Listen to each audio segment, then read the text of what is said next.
Incense to the cross is the theme of this the morning. Is the theme of this morning's message. Dit is altyd moeilik as jy Afrikaans dink jy moet Engels praat. Halleluja, vra vir Pastor Gerard. Ja, just give me time to load my English airtime. Hallelujah. So we were, the past few weeks, those of you who've been following us, we've been speaking about the tabernacle, and if you look there to that side, you'll see we started at the door, and no, it's not somebody that's camping out. We're trying to give you a visual representation of the tabernacle. So we started at the gate or the door, and then we went on to the brazen altar and the brazen laver, and then we entered into the holy place with the golden lampstand and the table of showbread. And this morning we're going to speak about the golden altar of incense. That's the funny small square box just in front of the veil. And God willingly on Sunday we'll speak about the altar of the covenant. Well, I just need to show you something before we carry on. Those of you that was not on the same page, you need to catch up a bit. Let me give you a summary of what we were speaking of the past few weeks. And obviously when we started the door was Jesus. Then the bronze altar points us to Christ as our Savior. He's our sacrifice for us. The bronze laver will point us to Christ as our sanctifier. He purifies us. Amen? You remember? And then the table of showbread will point us to Christ as our satisfier. He's the bread of life. He wants fellowship with us. And the golden lampstand points us to Christ as our enlightener. He shows us the truth. He exposes sin in our lives. Amen. And then today we're going to speak about a golden altar of incense. Points us to Christ as our intercessor, as our high priest.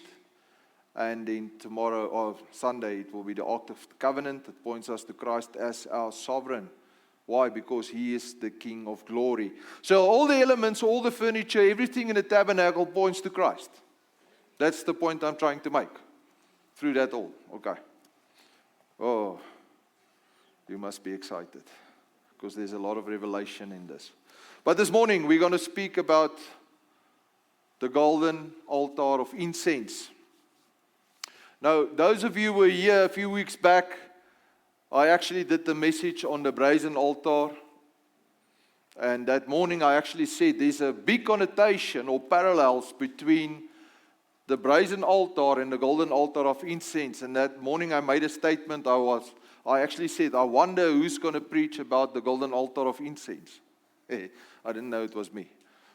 So I will bring that. I'll try to bring that parallels and give some revelation about it. But as we speak about the brazen altar of sacrifice, it was a place where we made it. They made a sacrifice. They slaughtered animals for our sins. That's what happened in the tabernacle. Do you remember it? And that we were called to be a living sacrifice. Who remembers that? So in short, the golden altar speaks of Jesus as the high priest making intercession for us. All right, that's the 30,000 foot flyover. All right, that's what it means. Hallelujah. So let's do a deep dive into that. If we go and read in Hebrews 7 verse 24, but because Jesus lived forever, He has a permanent priesthood. Therefore, because He was always lived to intercede for them, He is able to save completely those who came to God through Him. And that's the verse that supports my statement I just made. That He is our high priest that makes intercession for us the whole time. And the golden incense altar is a representation of that. So let's do a deep dive. If we go to Exodus 30 verse 1, it actually says in the Word of God, you shall make an altar to burn incense upon, and you shall make it of acacia wood. Who of you realize that a lot of stuff is made from acacia wood? Amen. Verse 2, a cubit shall be its length, a cubit shall be its breadth, it shall be square, and 2 cubits shall be its height, its horns from itself, and you shall overlay it with pure gold on its top and its sides around its horns, and you shall make a crown of gold all around. So it was basically 500 by 500 by a meter high. It's about this size. Overlaid with gold, made from acacia wood.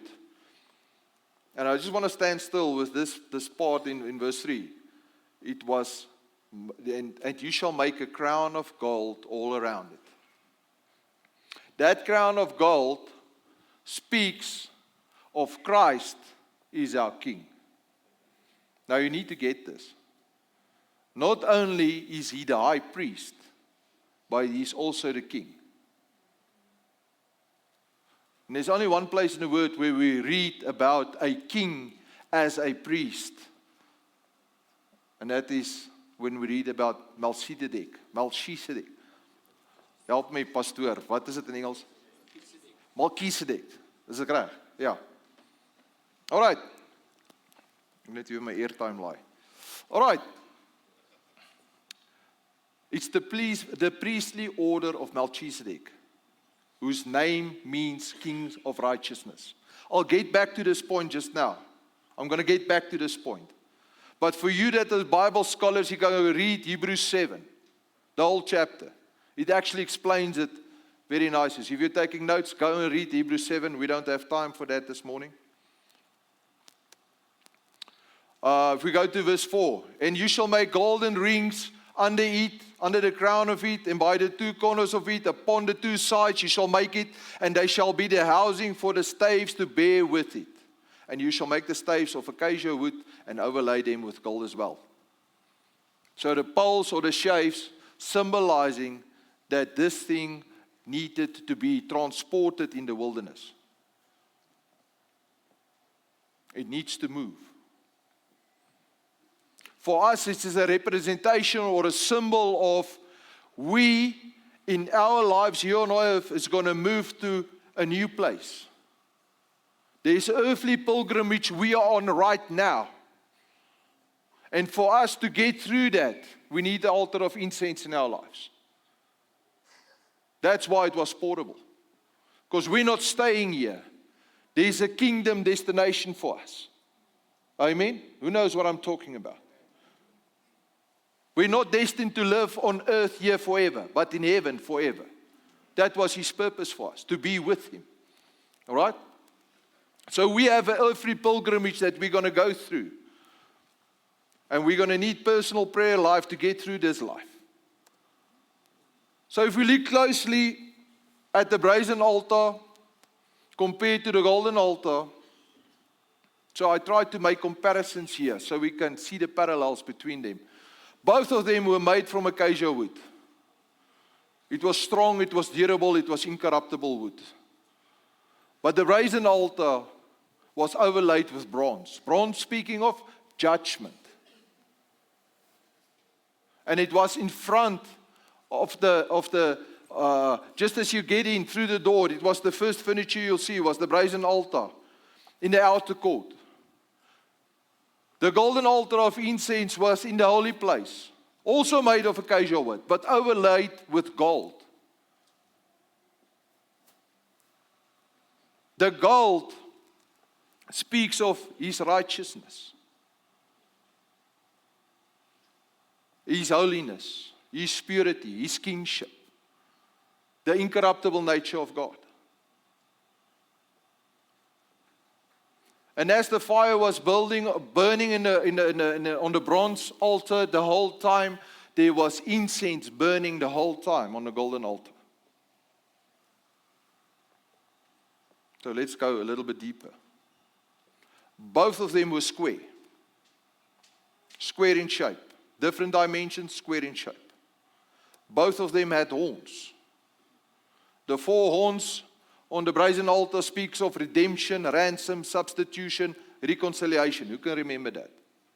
Amen. Ja, dit klink bekend. Okay, that's the representation of the four horns on the brazen altar.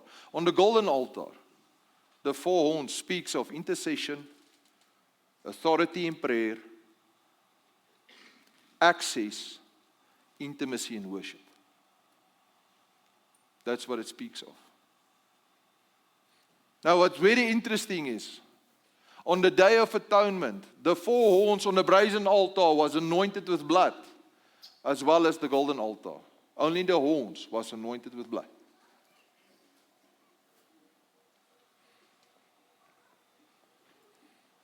Another similar thing, there were rings on the sides of it to carry it. But as the one was near the entrance, the first furniture, the other one was in front of the veil, in the holy place, the last furniture. Exodus 30 verse 6 says, "And you shall put it before the veil, that is by the ark of testimony, in front of the mercy seat, that is beside the testimony, where I will meet you." So it was exactly in front of the ark, in front of the mercy seat, and all that separate the altar of incense and the ark of the covenant was the veil. There was a separation. So it was the last furniture before you reach the Shekinah glory of God, but you cannot reach the Shekinah glory of God because there was a veil. So why was there a veil? And very interesting, on this veil, I don't know if you can see it, but there's cherubim embroidered on that veil. And the cherubim is the protector of God's presence. If you go back to the Garden of Eden, when man sinned and they were cast out of the Garden of Eden, God placed cherubim there and a flaming sword pointing whichever way. If I remember right, it's Genesis 3:24. The cherubim protected the presence of the Lord.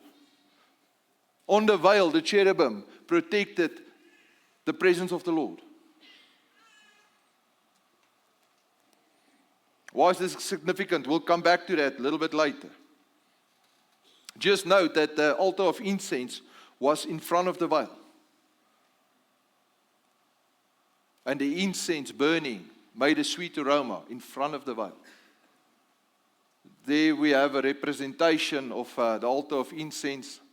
I don't know, can you guys over there smell that thing? You're supposed to can smell it. It's supposed to be a sweet fragrance. Wat het julle ingegooi daarso? Frankincense. So whatever you smell, it must be frankincense. Not your neighbor's aftershave. Hallelujah. So the veil separated the holy presence of God with our sinful humanity.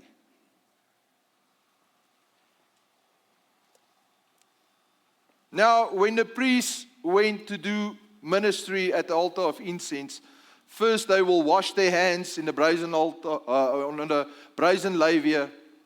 They will wash their feet, and then they will take a coal from the brazen altar and take it inside the holy place and light the altar of incense. And this is very significant. What this means for us is, we must remember that God Himself ignited that fire on the brazen altar, and it was the work of the priest to keep that fire going. And they took that fire into the holy place to set the incense alight, and it was their duty to keep that incense going day and night and day, just like we sang just now.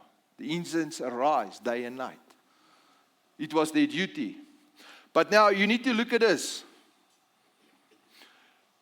If there is no sacrifice, if there is no fire, there will be no incense burning. If there's no sacrifice this side on that fire, there will be no worship, prayers, intercession on this side. And that's the distinction between the two. They are connected. Hallelujah. So worship requires sacrifice. The golden altar depends on the brazen altar for its fire. No fire, no sacrifice. No sacrifice, no incense. No incense, no access. It's all connected. Are you still with me? You need to listen with your spirit this morning. This is connected. In simple terms, let me put it in simple terms. If there is no cross, because the brazen altar is a symbol of the cross. If there is no cross, there is no true worship. If there is no cross, there is no real prayer. If there is no cross, there is no real intercession. There is no real supplication. Hallelujah. We need a cross. We need a cross in our lives. At the cross, Jesus was the sacrifice. At the golden altar, He's the high priest. We can do nothing but through Him. If you read in Exodus 30 verse 7, and Aaron shall burn sweet incense on it every morning. When he dresses the lamps, he shall burn it. And Aaron lights the lamps in the evening, he shall burn it. A perpetual incense before Jehovah throughout the generations. A sweet incense in the morning and a perpetual incense in the evening. This word perpetual means to keep on going. If we speak about perpetual motion, who of you have seen these toys? It's got a little bucky like this and a little steel ball bearing, and it goes through the hole, and it's got a track, and then it jumps and it goes in, and it jumps and goes in. Who've seen that? Yeah. Or these steel balls that hangs and then perpetual motion. Supposed to keep on going. We know it doesn't work like that, but that's perpetual motion. Now, what is perpetual incense burning? Continuously, day and night, night and day before His throne. Keeping the incense burning. If we read Thessalonians, 1 Thessalonians 5:17, it actually speaks about to pray without ceasing. Perpetual incense before His throne. Hallelujah. And it speaks of Aaron. He was the high priest. So only the high priest and the priest could do duty in the holy place at the altar of incense. And if you go and read in 2 Chronicles 26, from verse 16 to 20, there is a king by the name of Uriah. And he tried as king to do the priestly work in front of the table of incense, or the altar of incense. You know what happened to him? The Lord struck him with leprosy. As he was there, the other priests could see leprosy forming on his forehead. And he was cast out of the presence of the Lord, because you cannot have leprosy in front of the presence of the Lord. He was cut off from the presence of the Lord. Why? Because to be a king and to do priestly duty, you need to be in the order of Melchizedek. There was only one person that was able to do that, and that's Jesus Christ. Amen? And then note, it was every morning and every evening they put on the incense. Even Jesus showed us that same pattern in Mark 1:35. And rising very early in the morning, while it was still dark, He departed and He went out to a desolate place where He prayed. That was Jesus. Luke 6:12 says, in these days He went out to the mountain to pray. All night He continued in prayer with God.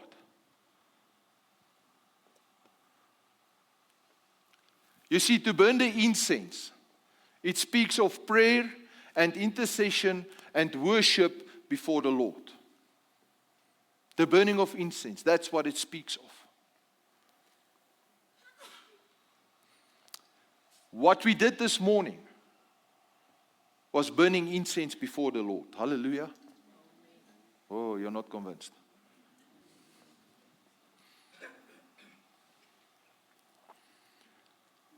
But it must be day and night, night and day. It should not be interrupted.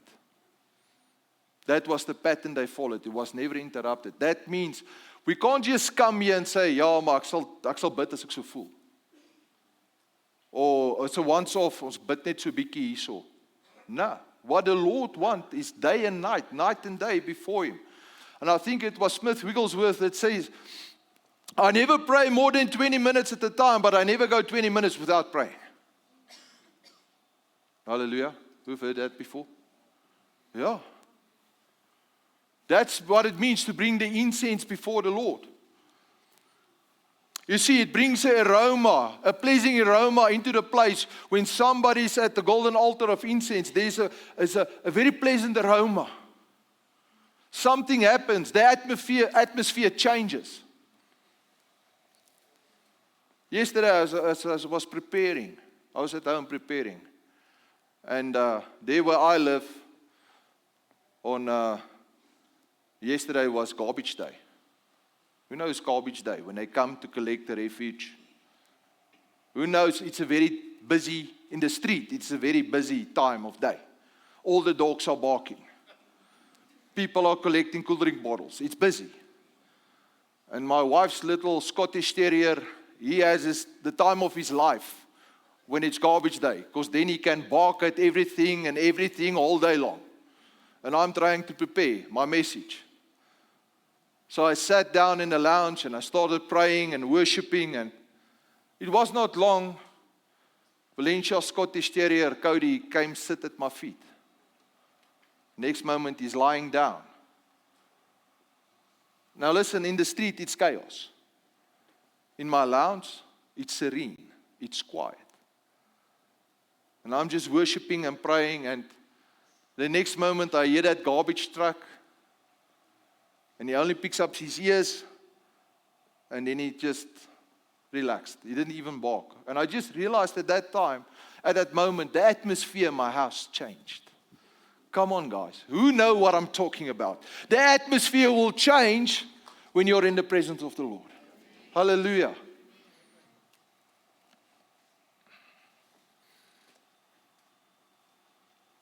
We have to make an incense.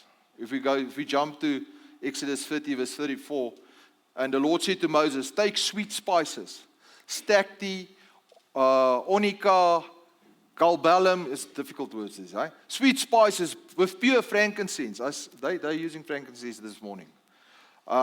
Each shall be of an equal part, and make an incense blended as by the perfumer, salted with salt, pure and holy. Now stacte was some sort of sap that came from a tree. And they crushed it fine. They dried it, they crushed it fine. Onycha was some type of shellfish that they dried out, and they also crushed it fine. Galbanum, it was a sap from a bush or a shrub, and they used it to drive away insects. Almost like Tabert or peaceful sleep. It drove away the insects. They crushed it fine. All of these ingredients was crushed. What's the significance of it? Well, spiritually, it means when you look at Jesus, his body was crushed, his body was bruised. But the deeper meaning is it loses its identity. That shellfish loses its identity. It's being crushed. It goes into another form, if I can put it that way. The frankincense they used it speaks of purity and righteousness. The salt speaks of enduring, of pure. Salt gives taste. Salt is also a sign of grace. And then verse 36 saying, you shall beat it, some of it very small, and put it before the testimony in the tabernacle of the congregation, where I will meet with you. It shall be the most holy to you. So they had to make this incense. They had to crush it fine, in small particles, crushed into a fine powder.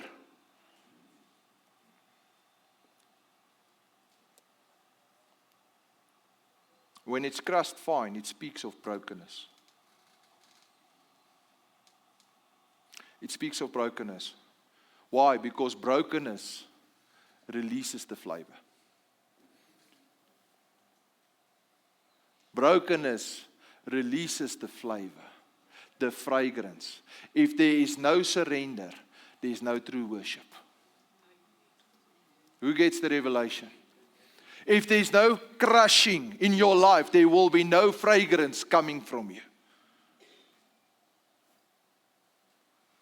And sometimes it is not lekker when it feels like you're being crushed.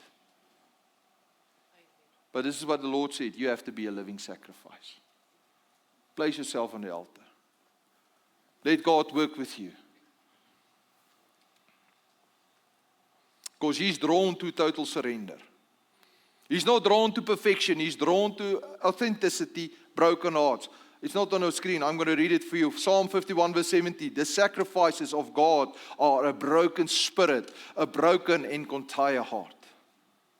You see, when you are broken, His light's going to shine through you.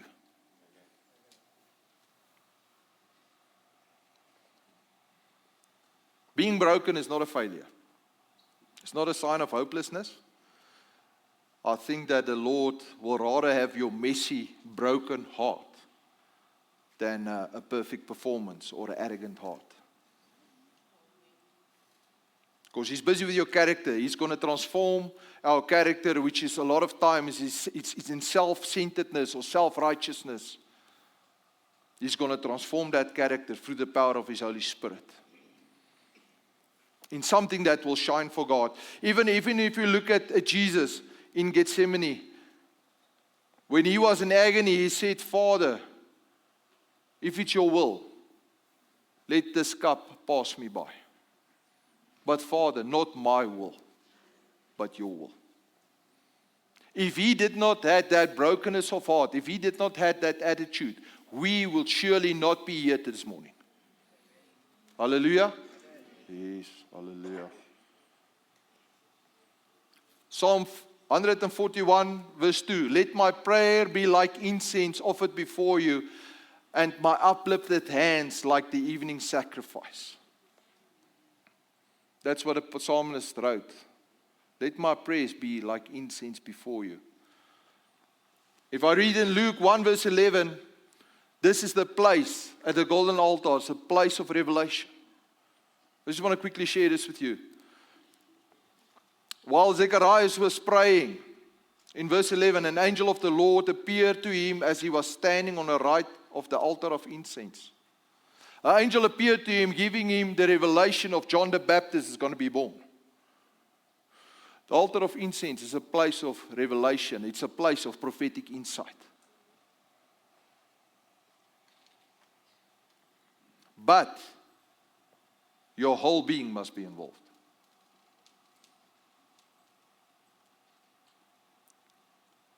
Like I'm lifting up my hands, my whole being is involved. You must be saturated and permeated with the fragrance of prayer life. And then the Holy Spirit will ignite that incense before the Lord, and it will go up before His throne. Hallelujah. But here's the warning. You shall not offer, this is in verse 9. You shall not offer strange incense on it, or a burnt sacrifice, nor a meal offering, neither shall you pour a drink offering into it. Right in the middle of the instructions where the Lord said to Moses, listen, build this golden altar of incense. And before He said how the spices should be arranged and organized, He gives a stern warning. But listen here, don't burn any strange incense on this altar. What does that mean? Do not offer any unauthorized offers before the Lord.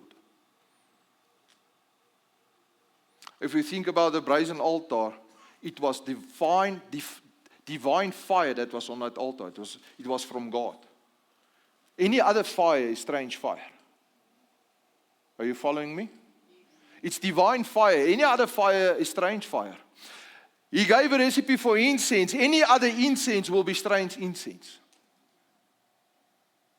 It is not what He commanded. Hallelujah. Just look at this. In Leviticus 10 verse 1. And Nadab and Abihu, the sons of Aaron, each took their censers and put fire on it. And they put the incense on it and offered strange fire before Jehovah. which he had not commanded them to do. And there went out a fire from Jehovah and devoured them, and they died before Jehovah. Then Moses said to Aaron, this is which Jehovah spoke of, saying, and this is what the Lord said, I will be sanctified in them that came near me, and before all people I will be glorified. So there's a stern warning in it. Even if we go and read the Numbers 16, verse 32, it speaks about Korah and his family that offered strange incense before the Lord. And I'm just going to read verse 32. And the earth opened its mouth and swallowed them up, and their household and all the people who belonged to Korah and all their goods was swallowed up. So why is God so serious about this? Because there's a specific way that we need to approach Him. That's what it speaks about. We cannot approach God in our own way. We need to approach Him in His way. We can't approach Him in disobedience. We need to approach Him in obedience. Hallelujah. What is strange incense? Strange incense is prayer that is disconnected from the truth. It is devotion that is extremely right but internally empty. What does my prayer life look like? Is it because of relationship, or is it just out of routine? Is my worship surrendered, or is it just expressive? Is there pride in my life? 1 Peter 5 verse 5, God resists the proud, but gives grace to the humble. Maybe there's hidden sin. Or maybe it's a mixture of flesh and spirit, a mixture of truth with compromise. You see, in Exodus 30, he was very specific about the ingredients. I cannot mix flesh with the spirit. I cannot come to church and say, oh, well, the worship did nothing for me. The worship is not for you, it's for Him. Hello? It's for Him. I can't say, what am I going to get out of it? It's not about you. You're here to serve. It's not about you. It's about Him. He's not looking for mixture. He's looking for purity, pureness of heart. It's worship that God did not ask for. It's worship without surrender. It is worship that's based on performance. God doesn't need our performance. It's false fire driven out of ambition. It's fire that's driven out of ambition, not submission to the Holy Spirit. It doesn't come out of love. It doesn't come out of truth. It doesn't come out of obedience.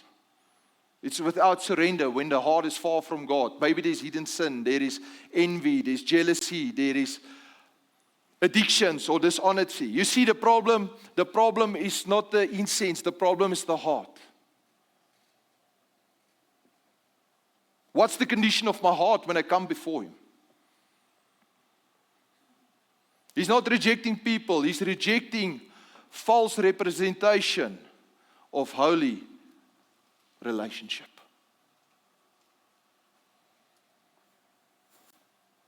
The question is, how do we approach Him? I'm finishing off. Through the Holy Spirit. With no other fire, no other incense, but through the Holy Spirit. Hallelujah.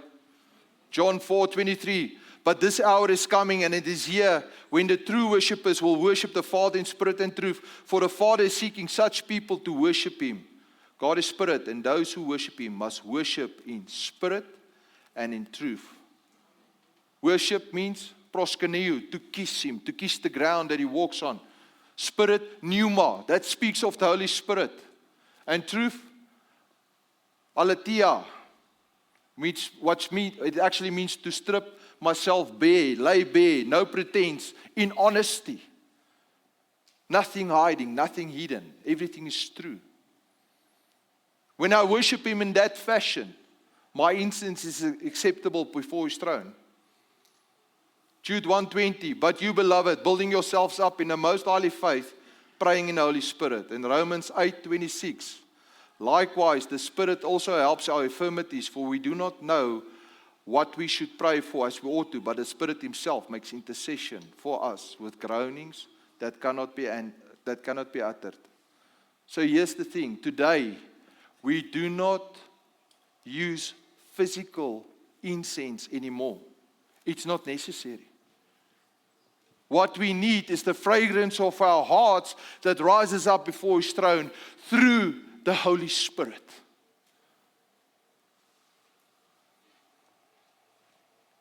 How can I say this? It's because of what's going to happen today at 3 o'clock.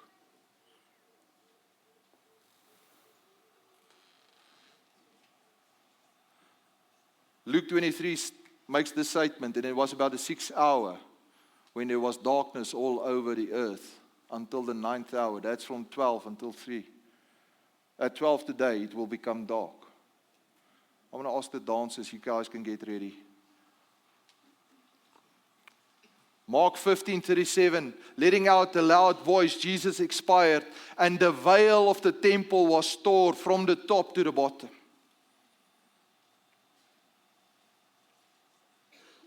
Matthew 27:51 says, behold, the veil of the temple was torn from the top to the bottom, and the earth quaked, and the rocks were sheared. The tombs were opened up, and the bodies of the saints who had fallen asleep arose. So the veil was torn. That separation between man and God's holiness, I believe that the Father was waiting since Eden, until Jesus let out His last breath to tear that veil. To tear open that veil. It was torn from the bottom to the top. It was not the work of a man. It's not work of a man's hands. It was a work from God's hands that He tore the veil. And as we worship in front of Him, we never had access to His throne. There was a veil in the way. There was cherubim presiding over His presence. And when that veil tore, it was heaven's invitation. Listen to me. It was heaven's invitation. Come on, guys. Something happened when that veil torn. No more separation. Because the Lamb paid the price. And now He steps in as the high priest, as our intercessor. And through Him, we have access to the Father. Hallelujah. I believe at that moment, you could hear maybe a trumpet in heaven.